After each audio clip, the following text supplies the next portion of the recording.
In your daily life, your kidneys work quietly, filtering waste, balancing fluids, and keeping your blood chemistry steady while you focus on everything else. They don't ask for attention, yet they respond fast when habits slip the wrong way. This video isn't about fear or miracle cures. It's about everyday choices that gently support your kidneys' function. We'll walk through science-backed, natural ways to care for them through food habits, hydration, movement, and simple routines that protect long-term health. So don't blink, because this video is full of information. Why this matters. Well, now your kidneys aren't organs most people give much thought to. They don't ache when they're under strain. They don't announce trouble early. They simply work in the background, filtering waste, balancing fluids, and keeping the chemistry of your body stable while life moves on. That's why reduced kidney function often goes unnoticed until damage is already in motion. This video is meant for anyone living with decreased kidney function, chronic kidney disease, or supporting someone whose kidneys are struggling. And instead of leaning on fear or vague wellness talk, this conversation is grounded in what real data observed over time. A UK-based medical study followed real patients for years and tracked what actually happened inside their bodies. The results challenged one of the most common assumptions in kidney health: that decline is inevitable. According to the findings, a specific natural dietary approach was associated not only with protecting existing kidney function, but with measurable improvements in kidney markers. So this video isn't about hype or miracle thinking. It's about what changed, what was recorded, and how natural everyday support aligned with better kidney outcomes over time. The foundation of the evidence. Now, here's what gives these findings real weight. The outcomes didn't come from memory-based food surveys or people guessing what they ate months earlier. These patients were followed in an actual medical setting, and their health markers were measured again and again. They weren't temporary study subjects. They were people living normal lives, eating real food, and continuing routine care while their kidney-related markers were tracked over years. That matters because kidney health isn't judged by how someone feels. It's judged by numbers that show what the kidneys are actually doing. Blood markers, urine markers, and long-term trends were the foundation here.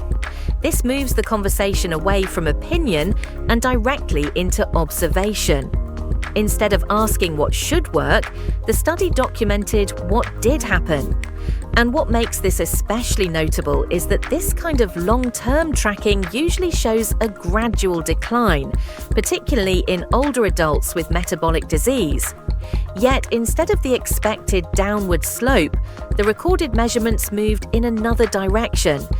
Everything that follows in this discussion rests on that clinical reality: repeated measurements, real-world conditions, and changes that showed up on actual kidney health markers.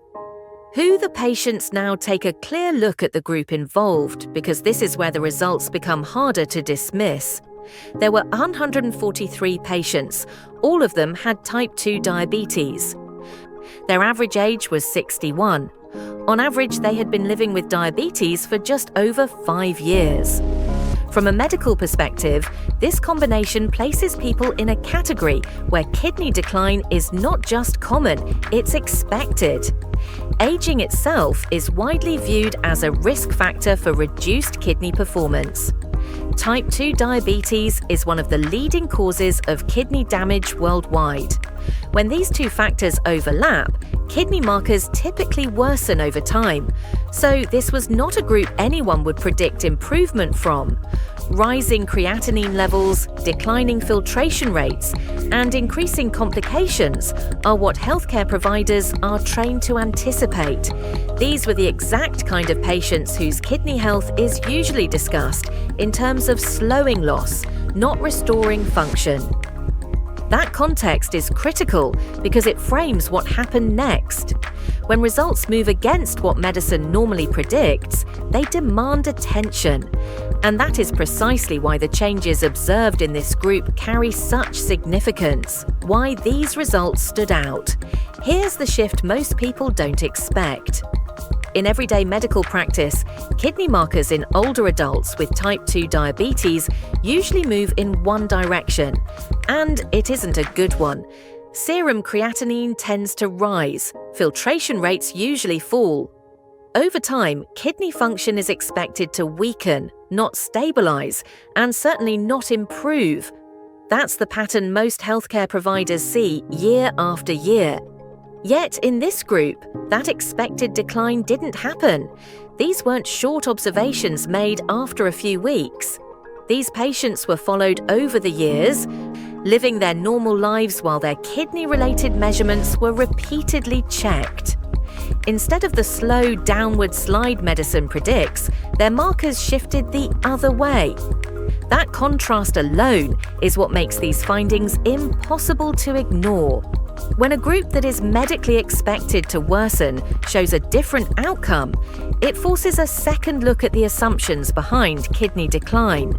It suggests that something meaningful changed in the internal environment of the body, something strong enough to interrupt what is usually seen as a one-way path.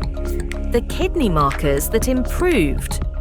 Now, let's get specific, because kidney health isn't judged by feelings or energy levels, it's judged by markers. After following this dietary approach, 67% of the patients showed improvement in serum creatinine, a key indicator doctors use to evaluate kidney performance. Their estimated glomerular filtration rate improved, which reflects how effectively the kidneys are filtering blood. Their urine albumin to creatinine ratio also improved, another major measure used to detect kidney damage. These three markers form the core of how kidney function is assessed in medical practice. What stands out is that all three moved in a healthier direction. Kidney function didn't simply stop declining, it didn't flatten out, it showed measurable improvement. For older individuals with long-standing type 2 diabetes, this kind of shift is rarely seen. That's why these results carry weight. They weren't symbolic changes. They were visible in the very numbers doctors rely on to determine whether kidneys are weakening or recovering. The dietary approach used. This is where the story breaks from tradition. What were these patients actually doing differently? The shared change across the group was dietary. All participants were following a low-carbohydrate way of eating. And since every diet is built from only 3 macronutrients, carbohydrates, protein, and fat, lowering carbohydrates automatically increases the proportion of protein and fat. That detail matters because many people are taught that higher protein eating patterns are harmful to the kidneys, especially when kidney function is already reduced. For years, this belief has shaped dietary advice. Yet in this group, kidney markers didn't worsen under this approach, they improved. That places this dietary pattern directly against a long-standing assumption in kidney care. Instead of triggering further decline, the internal environment associated with this way of eating aligned with better kidney measurements.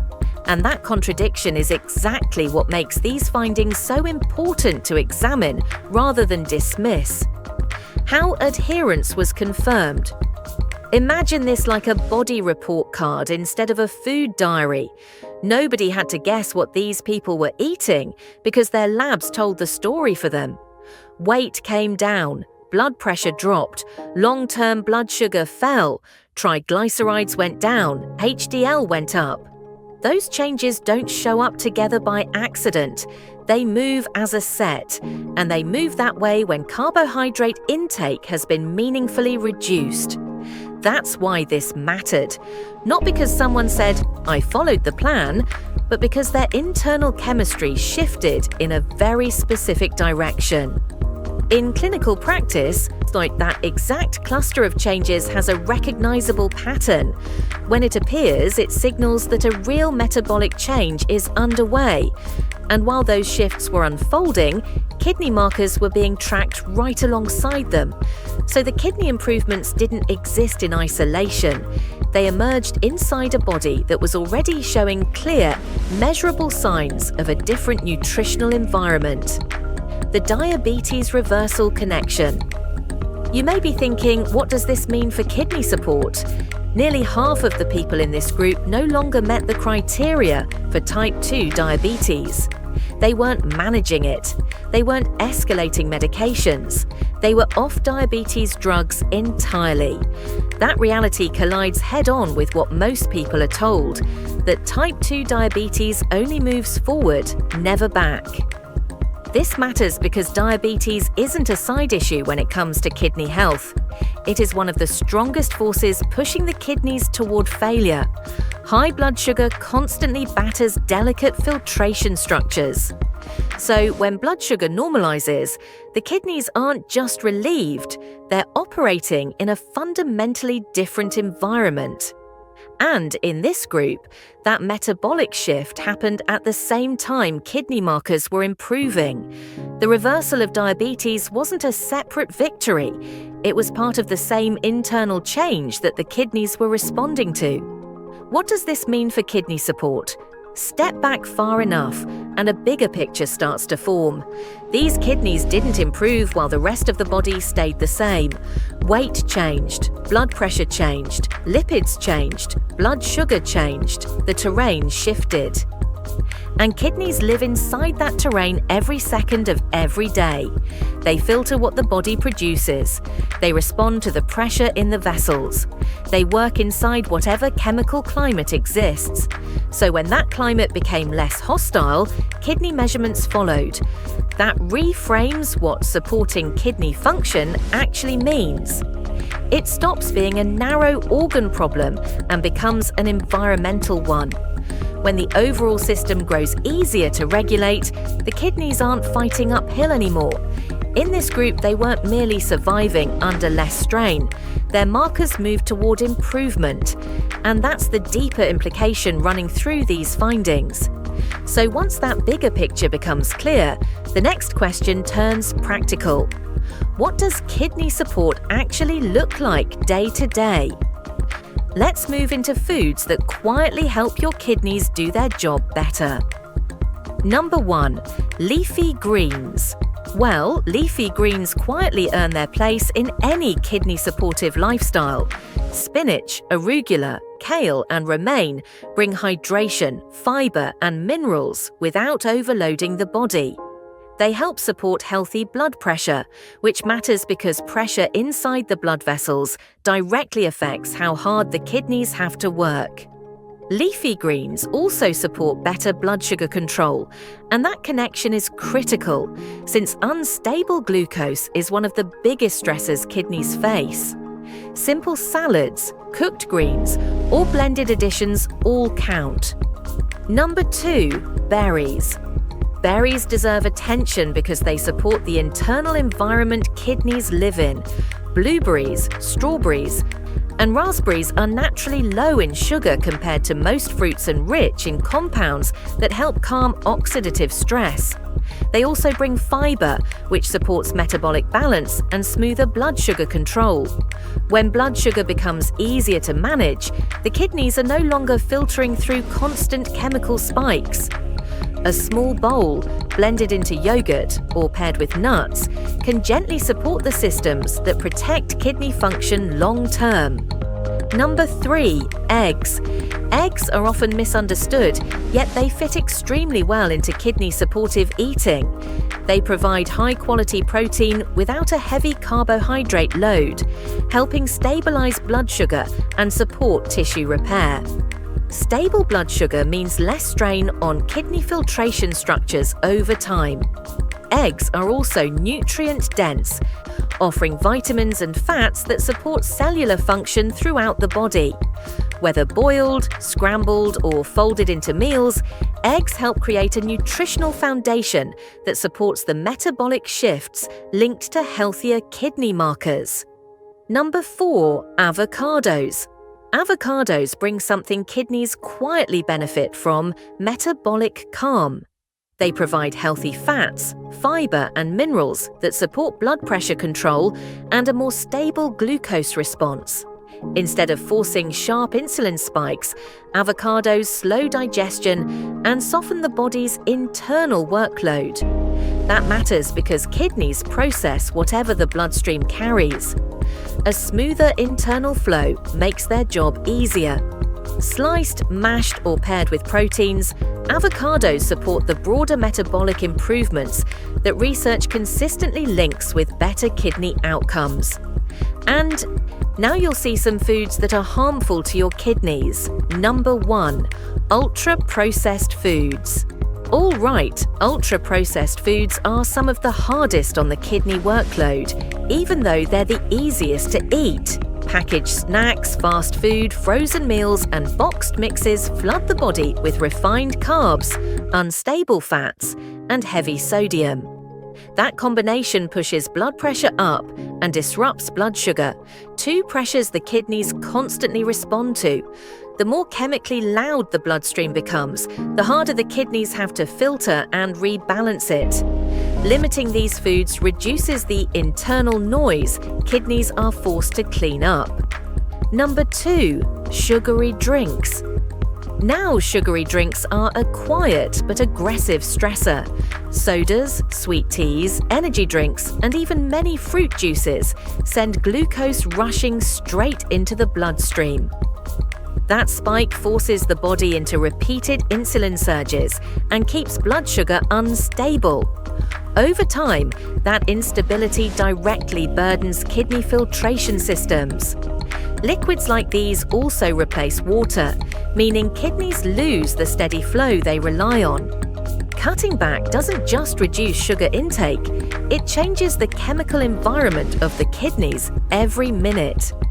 Number 3. Excess salt and packaged sodium. Salt itself isn't the enemy, but packaged sodium overload absolutely is.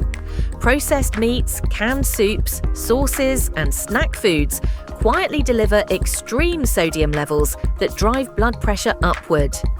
And blood pressure is one of the most direct mechanical forces acting on the kidneys. When it stays elevated, kidney structures absorb that strain daily. Reducing heavily salted packaged foods helps stabilize fluid balance and vascular pressure, giving the kidneys a calmer operating environment instead of one that constantly pushes against them. Number 4. Refined carbohydrates. The white bread, pastries, sugary cereals, and baked desserts don't just affect waistlines, they reshape internal chemistry.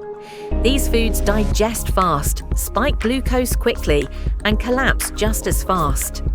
That roller coaster doesn't stay in the bloodstream. Kidneys feel it too.